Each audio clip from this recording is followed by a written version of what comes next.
Listen closely, because what I am about to tell you was never supposed to reach your ears.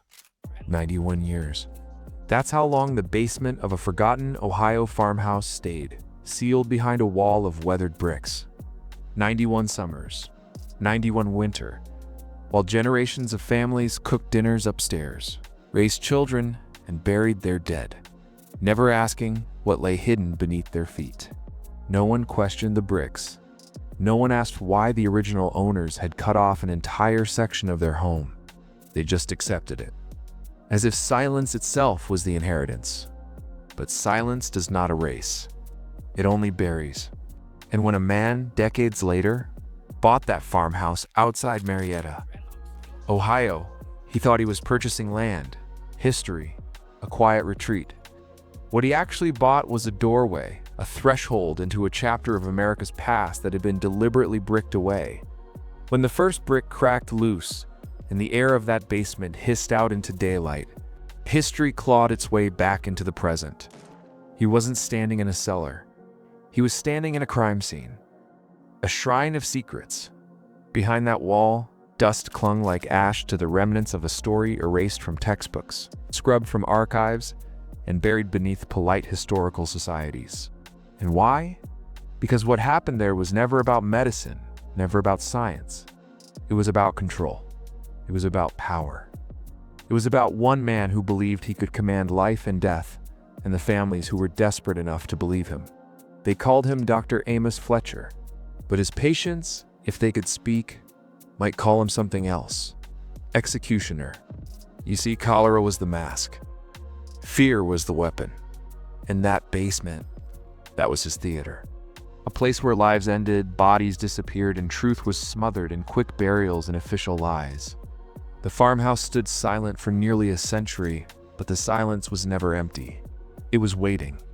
Waiting for the moment when someone would dare to open the wall, and in doing so, open the wound. And now you're here, listening, following me down into that basement. But understand this, once you hear what I'm about to reveal, you cannot go back. This isn't a ghost story. It isn't just local folklore. It's proof that history is not what we're told. It's what we're allowed to remember. Welcome to Fear Liturgy. You're about to hear the truth they spent 91 years trying to keep buried. The name on the forgotten records was Dr. Amos Fletcher. To the small frontier town of Marietta in 1832. He appeared like salvation itself, tall, sharp, peed, trained in Philadelphia. A man of letters and credentials in a land where most healers were no more than barber surgeons. Families whispered his name with reverence, as if the East had sent them a guardian angel. But the truth, as always, was written between the lines in the records they tried to burn. In the corridors of the University of Pennsylvania, where his dismissal was hushed, and in the letters sealed away to protect reputations. You see, Fletcher was no savior. He was already a man exiled for his irregular practices, a physician consumed by obsession, chasing the illusion of mastery over death. Philadelphia had quietly rid itself of him after whispers of unauthorized experiments. After too many charity patients died under his innovations, they buried his sins under paperwork and moved him out of the city. The way institutions always do when one of their own becomes dangerous. Outwardly disgraced, but inwardly still useful, still a vessel of ideas that others were too cautious to test. And where better to test them than on the desperate, the poor, the terrified farmers of Ohio. By the summer of 1832, cholera, the Blue Death, had reached the Ohio River. Families were watching loved ones collapse in hours, their bodies twisted, their skin tinged with the bruised color of suffocation. Panic was a currency, and Fletcher knew how to spend it. He approached the Holloway family not as a criminal, but as a man with answers. He needed their basement, a cool, isolated chamber away from town where his patients could recover in peace.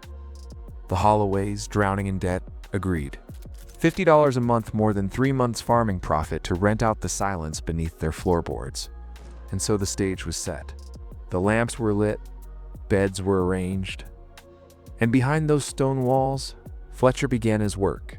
To the community, it was hope. To the Holloways, it was income. But to Fletcher, it was a laboratory. A private theater where he alone controlled the script, where families delivered their loved ones into his hands. And he alone decided how much blood would be drawn, how much mercury forced down their throats, how much suffering could be extracted in the name of discovery. This was not medicine. This was ritual. This was control masquerading as care. The first knock on the Holloway farmhouse door came on August 15th, 1832. A prosperous grain merchant named Jacob Whitman arrived, carrying not sacks of wheat but his 22-year-old daughter Elizabeth. Her body was already betraying the signs. Violent cramps, a torrent of fluids, the sickening blue tinge in her skin that had earned cholera its other name, the Blue Death. Fletcher welcomed them with the calm of a man who had rehearsed this performance 100 times before. He promised care no one else in Ohio could provide. He promised methods ahead of their time, and like any father drowning in terror, Jacob believed him. The price was steep. $25, nearly a year's wages for a laborer. But grief does not count coins. Fletcher's confidence, his crisp language of science, his very presence gave Jacob the illusion that his daughter's life could still be saved. He left her in the basement, obeying the strict quarantine rules Fletcher demanded, and returned home believing Elizabeth was in safe hands. But the truth is this: Elizabeth did not die of cholera. She died of Fletcher. You see, his method was not healing. It was depletion. Fletcher believed cholera was not a disease but a corruption of the body's humors, and that the only cure was radical purging. He drained Elizabeth's blood in quantities so extreme it would have killed even the healthiest man. He forced mercury compounds into her fragile system until her veins were poisoned. In his leather-bound journal, he wrote her decline as if it were progress. Pulse weakened, complexion improved. Second, bleeding produced marked improvement in humoral balance. Those words are still legible today. Ink pressed deep into the page, as if written not for himself, but for someone else, some higher authority waiting to be impressed. By dawn, Elizabeth was gone, not to the disease, but to the cure. Fletcher buried her quickly behind the farmhouse, claiming it was necessary to stop contagion. When her father returned 3 days later, he was told she had slipped away peacefully in her sleep. The man wept, paid an extra $10 for burial costs, and left never knowing that his money had bought not a doctor's care, but his daughter's execution. That was the pattern. A patient arrived full of fear. Fletcher spoke with authority, bled them dry, poisoned them, buried them quietly, and collected his fee. And each time the Holloways heard the moans from the floorboards above, but silenced their doubts with money. What had begun as one family's desperation quickly became an assembly line of death. The bricked basement was not sealed because of superstition. It was sealed because it had become a machine. And once a machine like that starts running, it does not stop with one body. By September, word had spread. Families from across southeastern Ohio whispered about the mysterious physician on the Holloway farm, a man with Eastern training who offered hope when the public hospital was overflowing with corpses. To them, Fletcher was not a butcher. He was the last candle flickering in the darkness. And so they came farmers pawning livestock, blacksmiths pooling savings, merchants handing over bags of silver. Each one carried the same desperate bargain: their loved one's life in exchange for Fletcher's secret methods. What they didn't know was that they weren't buying survival. They were buying a place on his table. The basement that had once stored wheat and root vegetables became a chamber of ritual. Wooden beds lined the walls, each one a stage for Fletcher's depletion therapy. Oil lamps cast shadows against the limestone, their flames trembling with every groan of the dying. Instruments gleamed on blood-stained wood, scalpels, bone saws, brass syringes, and in the corner, jars of mercury powder and opium tincture. Fletcher's arsenal, prepared with clinical precision. He didn't see patients. He saw experiments. He didn't treat them. He harvested them.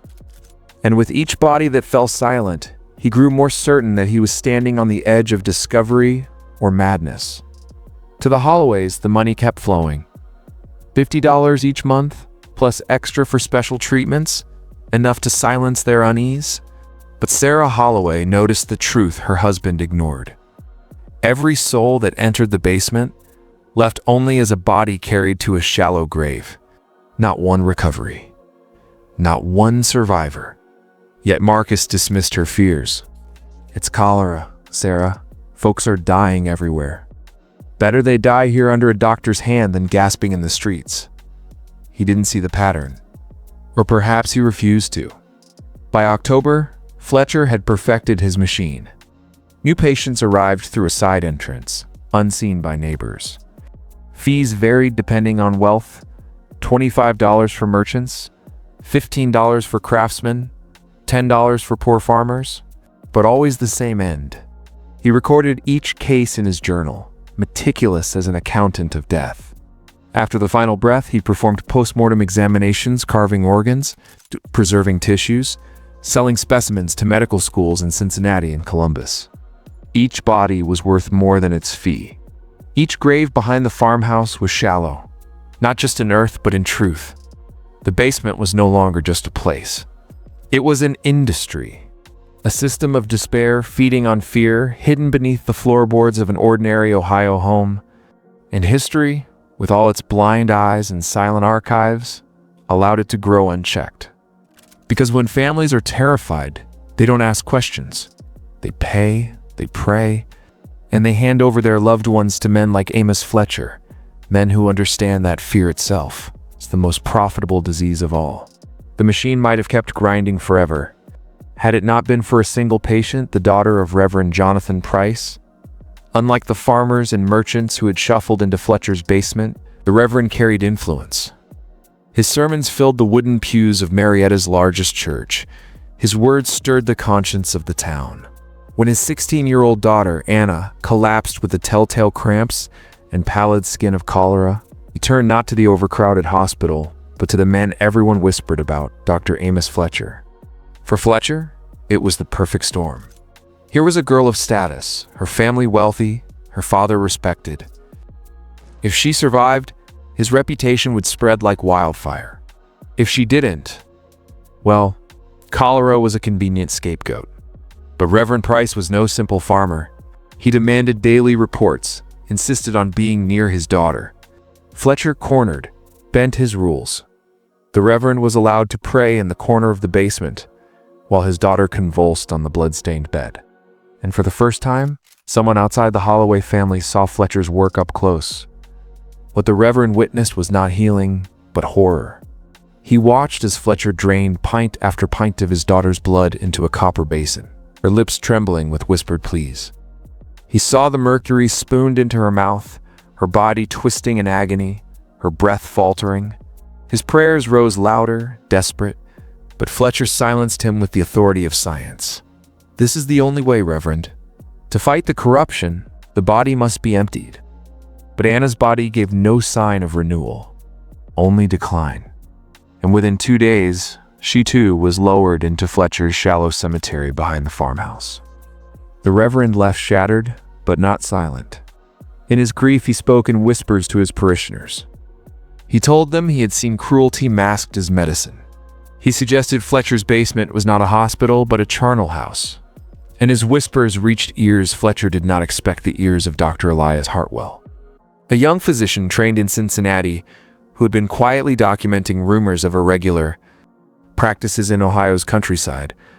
Hartwell was different from the others. He had no need of Fletcher's services. He came not as a grieving father, but as a witness, a skeptic, a rival.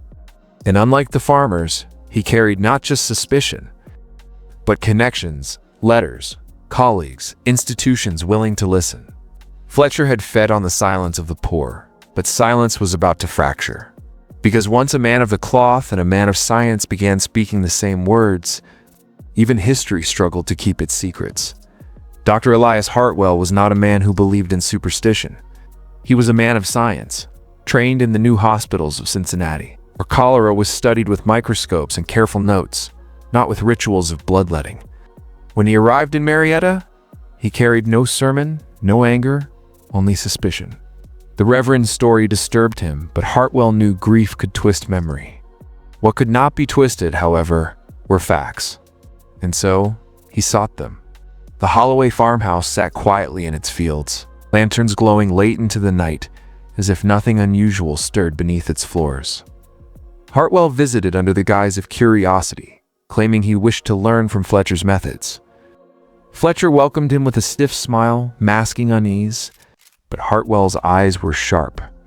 He saw the trembling hands of Sarah Holloway as she carried down fresh linens. He smelled the sour metallic temps that seeped through the floorboards. And he noticed that no one who entered the farmhouse with Fletcher's patients ever seemed to walk back out. One night, while Fletcher was away visiting another town, Hartwell returned alone. Lantern in hand, he stepped behind the farmhouse, where uneven rows of earth marked hurried burials. The ground was shallow, disturbed as though the bodies had been placed in haste.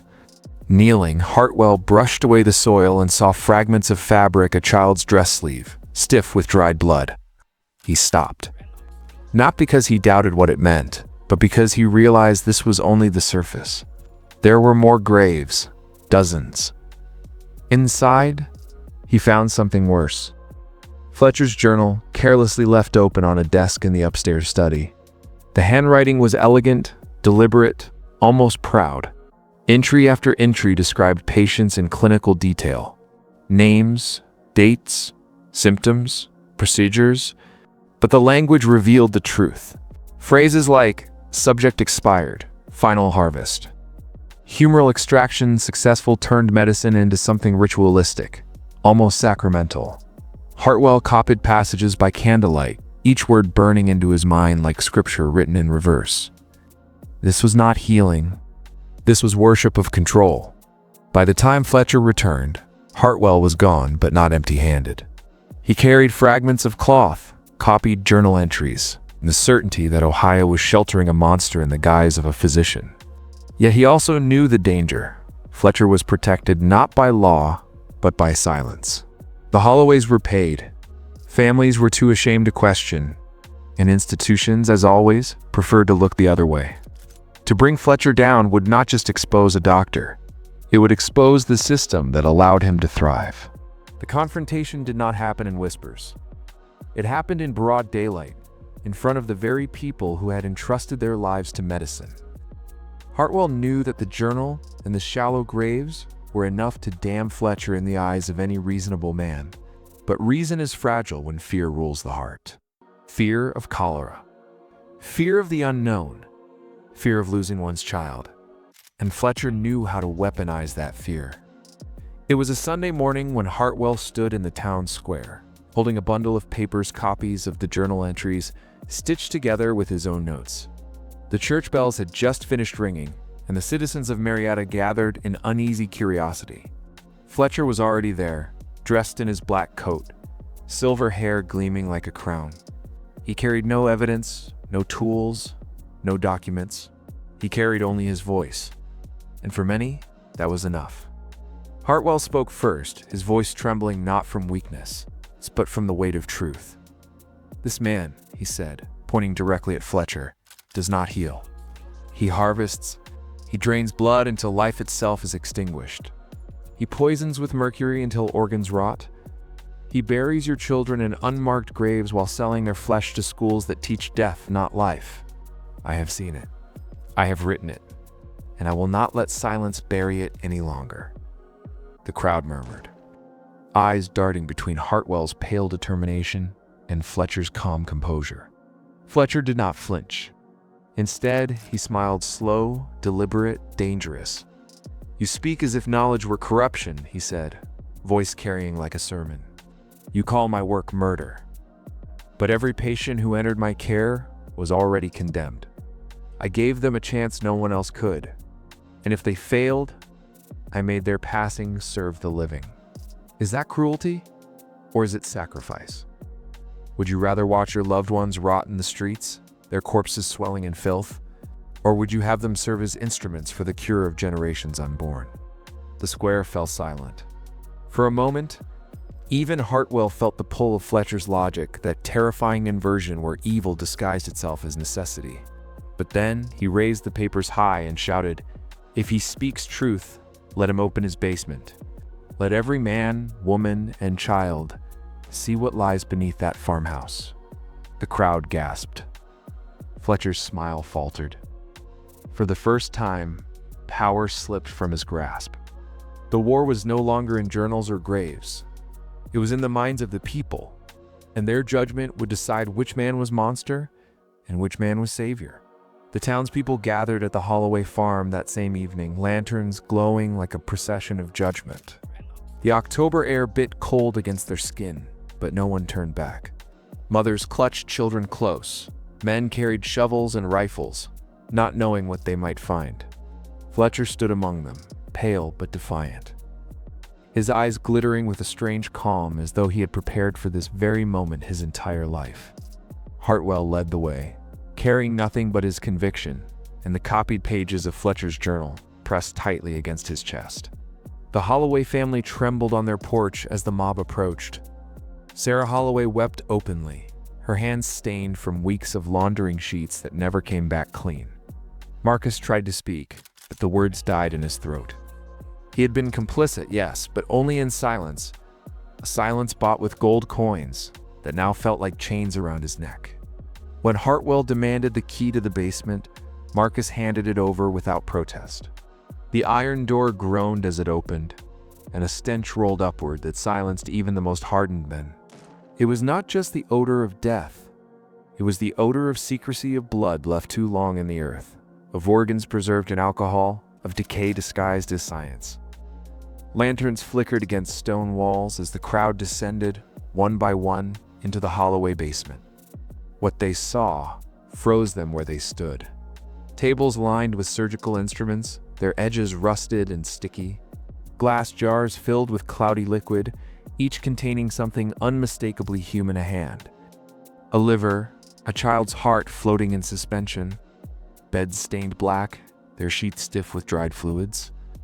And in the farthest corner, where the shadows pooled deepest, a pit dug into the limestone floor, half filled with lime and bones. Bones too small to belong to adults. Bones of children, discarded like refuse. Gasps turned to screams. Men who had fought in wars covered their mouths and wept. Women fainted. One lantern slipped from a hand, shattering against the floor, sending firelight dancing across the glass jars, like a gallery of the damned. Hartwell lifted Fletcher's journal and read aloud passages that matched the evidence before their eyes, each word another nail in Fletcher's coffin. The town had seen enough. No defense, no rhetoric, no silver tongue could erase what stood naked in the light of their lanterns. The Holloway basement was no hospital.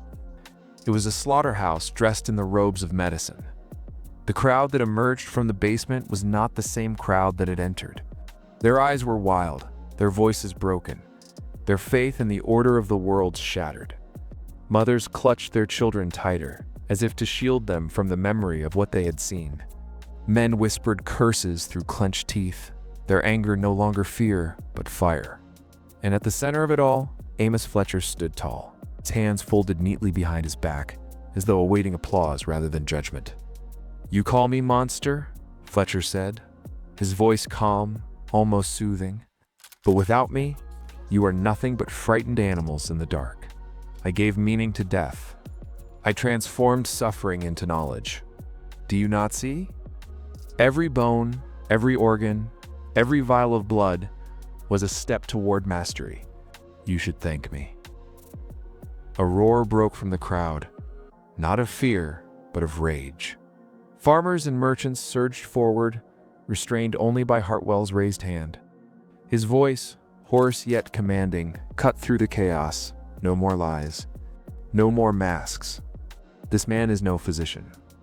He is a parasite who fed on our desperation. Tonight, we end not just Fletcher, but the silence that protected him." Some called for the sheriff, others demanded a trial. But the truth was undeniable. No law in Washington County could contain what they had seen. No courtroom could measure justice for children buried in shallow graves. And so, under the cold Ohio night, justice became something primal. Torches were lit. A rope was thrown over the great oak beside the farmhouse. The crowd moved not as individuals, but as one body, driven by a hunger older than law, the hunger for balance. Fletcher did not beg. He did not cry.